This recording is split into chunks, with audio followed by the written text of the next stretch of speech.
Nosso boa noite aos queridos irmãos e irmãs deste simpático grupo, os Cefas. Nós desejamos que o Espírito da paz e da harmonia, que o amor do Cristo nos una neste momento.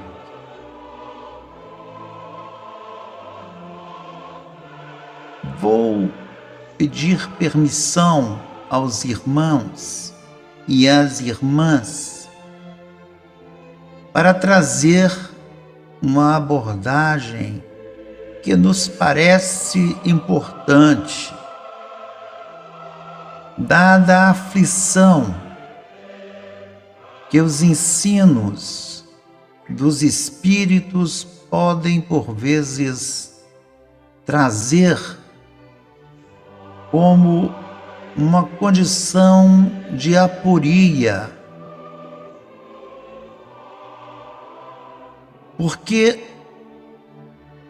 precisamos entender a natureza das mensagens que nos são colocadas e pela natureza do entendimento que certos espíritos tiveram com relação às próprias palavras dos evangelhos sinópticos ou dos evangelhos canônicos,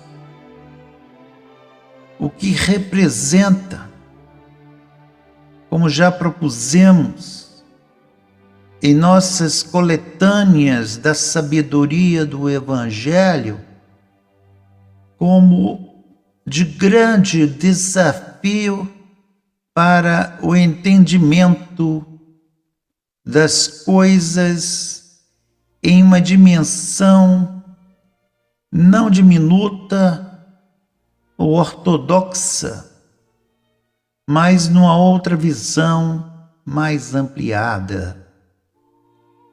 Assim, pedimos permissão aos guias dos Cefas para estarmos aqui em dois momentos, o primeiro hoje, o outro, se nos for possível, ante as condições, na próxima semana, no encerramento do estudo da indulgência, que faz parte do capítulo do perdão das ofensas, do Evangelho segundo o Espiritismo, coligido por Allan Kardec. Não estamos aqui para propor sofismas nem falácias, desde já antecipamos a quem assim se proponha a interpretar as nossas palavras por meio deste medianeiro, o diamantino, não em absoluto, apenas para mostrarmos outras possibilidades de entendimento, porque se tomadas as coisas ao pé da letra, naturalmente que estaríamos em contradita com o próprio Cristo, a individualidade mais sublime e suprema que esteve sobre o nosso planeta, cuja capacidade de entendimento da natureza humana é, para as nossas proporções, assim podemos dizer, infinitas. Porém, ele deu borda, ele deu limites à compreensão de faltas cometidas pelo outrem, por aquele que busca infringir os princípios do equilíbrio da vida cósmica. Desta maneira, meus caros irmãos e minhas caras irmãs, precisamos pensar o que é a indulgência. E não é à toa que são bispos da Igreja, predominantemente, porque são 2 dos textos sobre indulgência em Kardec, que vem falar sobre este tema. Porque a indulgência foi farta nos tempos do catolicismo. A indulgência que foi doada para as mais absurdas formas de perversão e de crimes. Indulgências adquiríveis através das concessões dos sumos pontífices, muitas vezes tão criminosos quanto os criminosos a quem eles dedicavam as indulgências. O espírito de José, que começa a primeira da série, ele coloca a indulgência de uma forma ampla e restrita. É uma forma que podemos chamar de apolínea. Trata-se de uma forma bela, metafórica da indulgência. De uma indulgência que não tem limites para com a falta alheia. Que a falta alheia, podendo ser cometida, ela deve ser entendida. Já no texto de hoje, observemos que o Espírito de João, um bispo, nos coloca uma outra condição. Ele chama-nos a atenção para podermos ajudar aqueles que não são indulgentes, na medida em que propõe que apelemos para estes anjos cujas asas desçam sobre os que não têm esta capacidade de entender os móveis das ações de outrem, ajudando-os, portanto, sejam fortes ou fracos, a poderem entender como eles precisam ser entendidos nas suas dificuldades, nos seus deslizes morais, apelando, enfim, para nós mesmos, para que sejamos também aqueles que buscamos sempre entender os problemas alheios e suas falhas, sejam em relação a nós, seja de uma forma geral dirigido ao contexto em que estejam vivendo. Mas o que é a indulgência, meus amigos e minhas amigas, meus irmãos e minhas irmãs? A indulgência se dá para criminosos que estão em arrependimento. É a primeira categoria para o que se aplica a indulgência. E foi este o sentido que se obteve a indulgência com as expensas da Igreja Católica Apostólica Romana. Nós tínhamos criminosos graves que compravam as indulgências dos prelados, do papado, etc. Eram criminosos que recebiam a indulgência, a limpeza dos seus crimes. Mas temos uma outra indulgência, a indulgência que é direcionada às pessoas, aos seres humanos, que nas suas fraquezas podem originar males a outrem, a nós mesmos, por exemplo, que é o caso da ofensa. A ofensa é um mal perpetrado contra nós mesmos. Então nós temos uma indulgência que se volta para as fragilidades, as fraquezas dos outros, que são graves, que podem causar danos e males.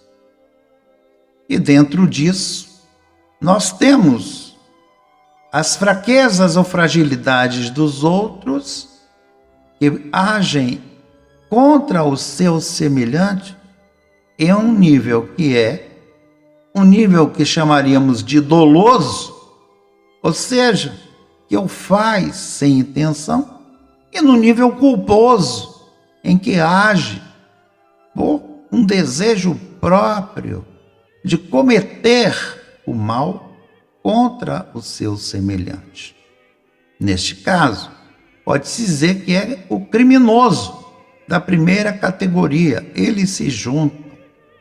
Mas é que há aí duas posições. O criminoso que comete crime, que é tenaz no crime, que é a primeira categoria que recebeu dos prelados e da igreja a compra do seu perdão, são aqueles que cometem crimes até em nome das leis, das religiões, que cometem crime em nome muito até dos costumes sociais. E estes que estamos chamando daqueles que cometem males culposos, são muitas vezes por ignorância. Cometem crimes por ignorância. São crimes que são dolosos, causam dolo ao outro, mas que são por ignorância. Não são por perpetração, não são por elaboração. E nós temos uma terceira categoria, que é aqueles que são os que, por perversão, por terem almas mergulhadas no sentimento do mal, vão de encontro às leis, contrariam as leis, mostram-se como espíritos rebeldes, contraventando a natureza da lei natural ou divina, que está inscrita, como ensinam os Espíritos no livro dos Espíritos, nas suas próprias consciências. De sorte que com estas 4 possíveis categorias, daqueles que podem, em hipótese, estar sob a condição da indulgência, nós temos que nos perguntar se Jesus, o Cristo, agiu da mesma forma com a indulgência com todas estas categorias. Vamos encerrar por hoje aqui, esperando voltar na próxima semana, se assim nos for permitido, dizendo desde já que não.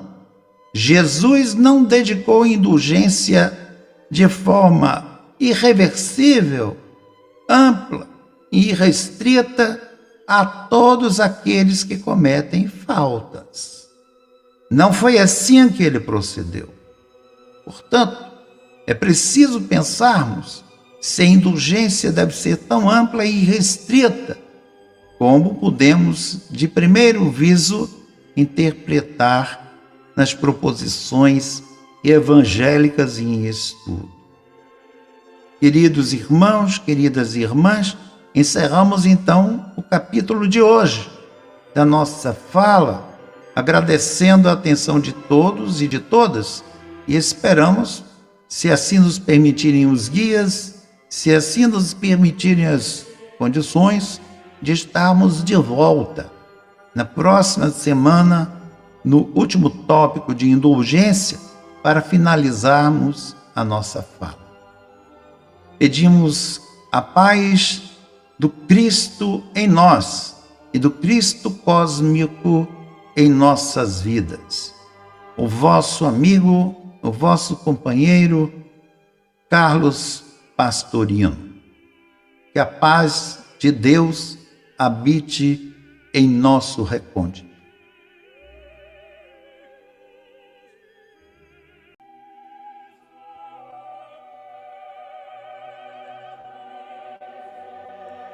Meus queridos irmãos e queridas irmãs deste Cefas, inicialmente queremos agradecer aos benfeitores e mentores deste grupo que estão nos permitindo concluir em segunda etapa,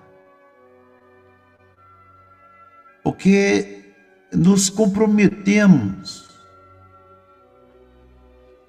na semana passada para abordarmos o problema da indulgência segundo uma perspectiva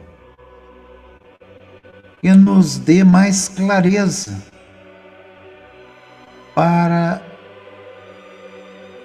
o além do apolíneo que observamos nas 3 mensagens do Evangelho segundo o Espiritismo, 3 mensagens mediúnicas, que naturalmente nos instigam, nos propõem um olhar sobre o comportamento, as dificuldades dos nossos semelhantes. Queremos, portanto, agradecer a disponibilidade que os benfeitores nos deram através do conduto mediúnico para podermos fechar esta abordagem mais do que sintética dos 3 textos sobre o tema da indulgência. Semana passada, num breve retrospecto, lembrávamos que não é à toa que aparece para Kardec 2 dos textos sobre indulgência ditados por bispos. E falávamos na oportunidade sobre a questão da igreja com as suas indulgências, que é conceder ao criminoso o perdão ou a suspensão da sua culpa em relação a um crime que cometa, a uma transgressão de forma geral. E naturalmente que no sentido evangélico vimos na primeira mensagem uma proposição de suspensão absoluta de qualquer avaliação sobre a conduta alheia, porque não podemos julgar sem sermos aptos a tanto devido às nossas próprias falhas humanas. Depois vimos um texto em que o João Bispo nos chama a atenção para pedirmos que os anjos da graça abram suas asas sobre aqueles que precisam da compreensão pelos seus erros. E hoje vemos um convite do de Fettler para que avaliemos em nós mesmos os nossos erros, trazendo a magnífica figura que Jesus se utiliza sobre a trave e o argueiro. A trave em nossos olhos e o argueiro no olho do vizinho ou do semelhante. Mas dizíamos na semana passada, em vosso calendário de encarnados, de que a indulgência ela pode se aplicar a diversas categorias de quem transgride. Os criminosos que cometem crimes porque ignoram, são ignorantes. Criminosos por ignorância. E temos uma outra categoria que então abordávamos, dos criminosos ou dos que transgridem por dolo e por condição culposa, que cometem a transgressão porque, no caso do dolo, como consta das leis humanas, desde a tradição romana, o dolo é o que tem a intenção do crime que o comete tentando ou atentando contra o semelhante. E o culposo, que comete o ato não por inocência, mas movido por um sentimento momentâneo, em que se há de lhe dar sursis, atenuantes da culpa, por isso culposo, até porque reconhece o seu erro, admite o seu erro. Dentro dessa perspectiva, podemos então ver que efetivamente, aos que transgridem, aos que se mantêm permanentemente na afronta às leis cósmicas, diferentes posições psicológicas, diríamos espirituais, o que faz uma grande diferença. E hoje queremos abordar justamente o posicionamento do Cristo encarnado como Jesus, que nos apontou de forma muito clara o que ele pensava ante o que seria o integrante de uma geração perversa e má. E aqui temos então os que cometem crimes por dolo, por intenção, porque trazem nas raízes espirituais uma profunda conexão com o mal em si, aquela parte mais obscura do ser humano que todos nós temos, que tanto o Freud como o Jung apontam, cada qual ao seu modo.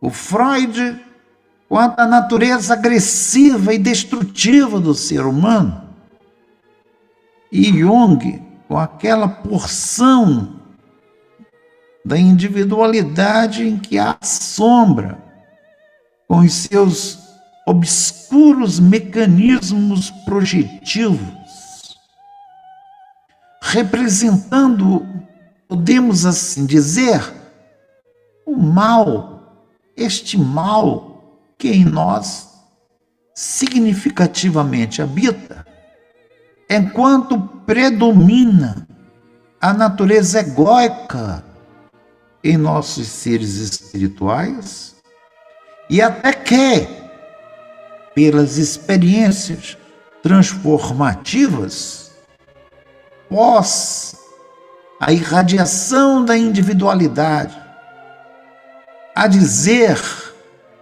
os prenúncios de uma consciência crística do Cristo em nós, se fazer prevalente.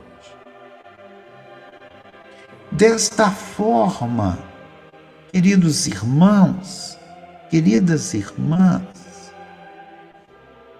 o ato da indulgência ou da compreensão das posições frágeis do nosso semelhante passam justamente por uma avaliação desta posição, em que o irmão, a irmã, os nossos semelhantes estejam. Porque há aqueles que são empedernidos, que são impenitentes nos crimes, na agência do mal, na veiculação do mal, de forma dolosa, que visa prejudicar sociedades, indivíduos, sociedades mais ou menos extensas, indivíduos em maior ou menor número. Jesus, em Mateus 12:39, faz a referência à geração perversa e má,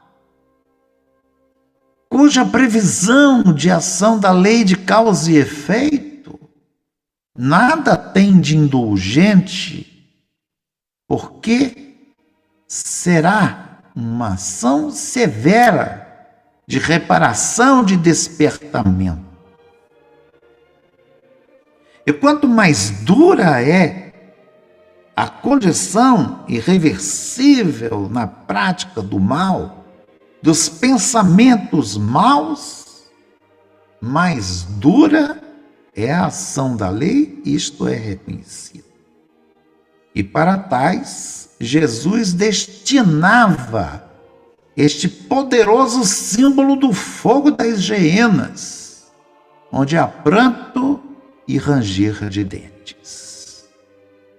Portanto, é preciso que nós saibamos distinguir a quem se dá a nossa indulgência, no sentido de compreendermos que há neste semelhante, como em nós, faltas, erros, equívocos, que fazem parte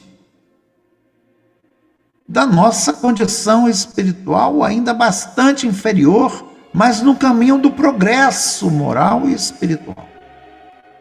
Em contraponto, aqueles que fazem a morada nos pensamentos obscuros, trevosos do mal, porque este também os há. E para estes, observamos claramente, queridos irmãos, queridas irmãs, que o nosso modelo, Jesus Cristo, tem a sua palavra severíssima, muito severa. Precisamos, portanto, distinguir, discernir, para que não demos um tesouro tão grande como não julgueis a quem precisa sofrer, sim, o crivo da razoabilidade, do nosso entendimento entre o que é o bem e o mal.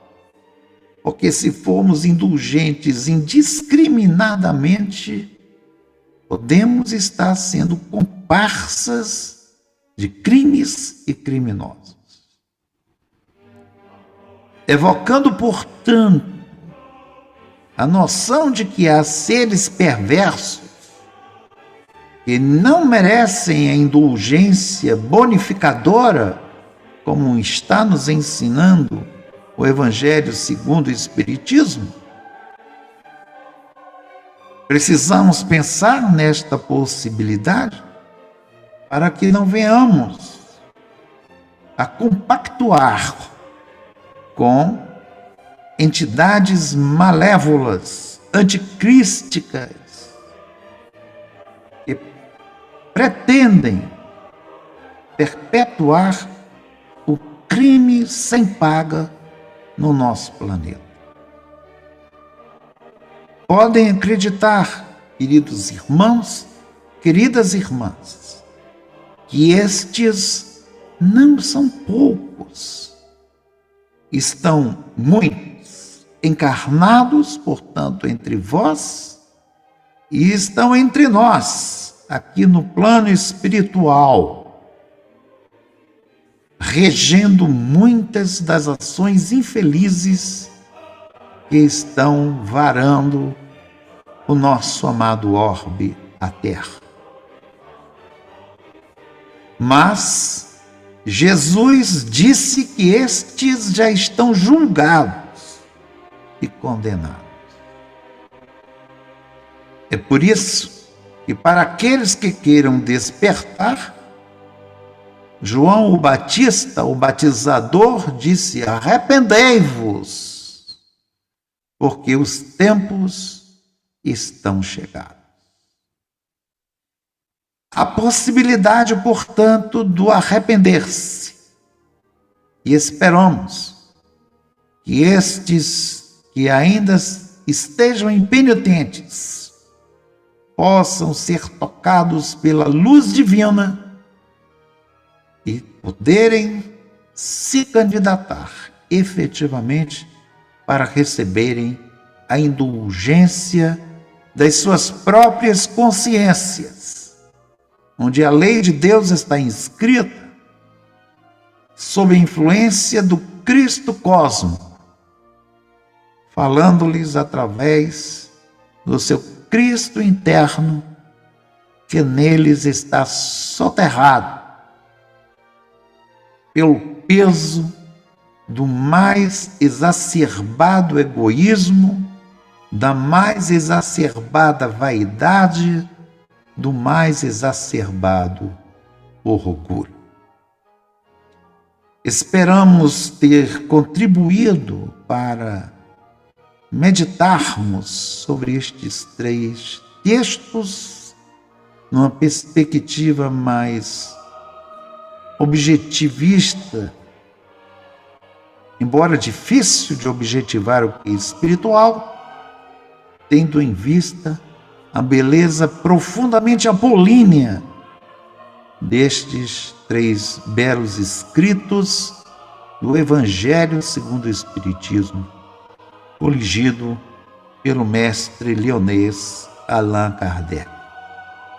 Agradecemos a disponibilidade do medianeiro, dos seus guias espirituais, dos guias espirituais dos Cefas, pela oportunidade, mais uma vez agradecendo pela citação dos nossos modestíssimos escritos aqui nos momentos de vibração espiritual. Agradecemos profundamente o carinho e, digamos, a evocação da presença fraterna com a qual sempre estamos presentes em conjunto, orando com os irmãos e irmãs deste simpaticíssimo século. O vosso companheiro, vosso amigo e irmão em Cristo e no Cristo, Carlos Antunes Pastorino. Muita paz. E que o Cristo habite, viva e vivifique em nós, hoje e sempre.